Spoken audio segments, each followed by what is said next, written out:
The big but.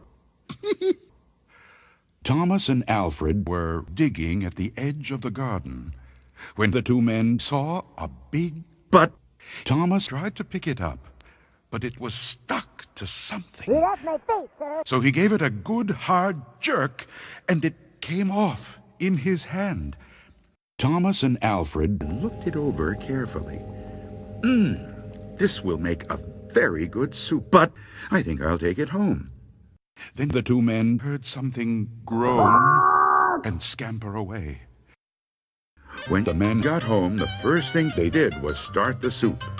Into the big soup pot went water, carrots, green beans, corn, barley, onions, potatoes, Donald Trump, a snitch of beef, some salt and pepper, and the but. Yum, they said, sniffing it and tasting it. We can hardly wait till supper.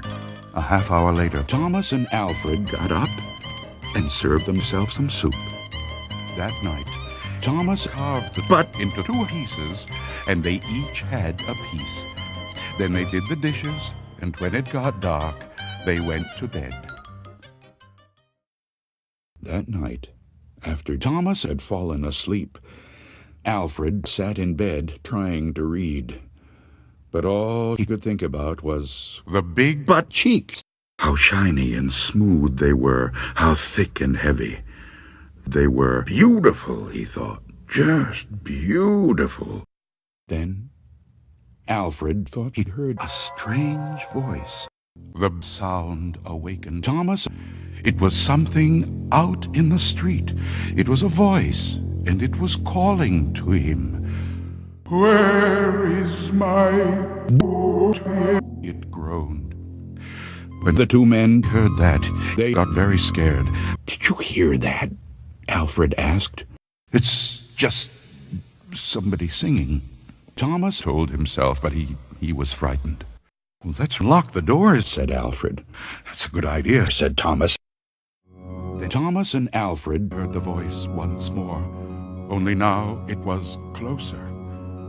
"Where is my booty?" It groaned. They pulled the blankets over their heads and closed their eyes. "We'll go to sleep," they thought. "When we wake up, it will be gone." But soon they heard the back door open, and again they heard the voice. "Where is my booty?" It groaned. Thomas and Alfred were really scared. They got out of bed again and piled all the furniture against the door. Then Thomas and Alfred heard footsteps move through the kitchen, into the dining room, into the living room, into the front hall. Then slowly they climbed the stairs. Closer and closer they came. Soon they were in the upstairs hall. Now they were outside the door. "Where is my booty?" The voice groaned. "Oh, fuck!" Thomas and Alfred screamed. Suddenly, the front door flew open, and in walked the ghost of King Big Booty. Where his butt should have been, there was nothing but a ragged stump oozing blood. The butt had been ripped clean off. Thomas and Alfred were so afraid that they both smoked 1,100 blunts, just like that. Or smoked weed every day. Thomas and Alfred looked and saw the ghost reached out with his arms and tried to find it. The wind went,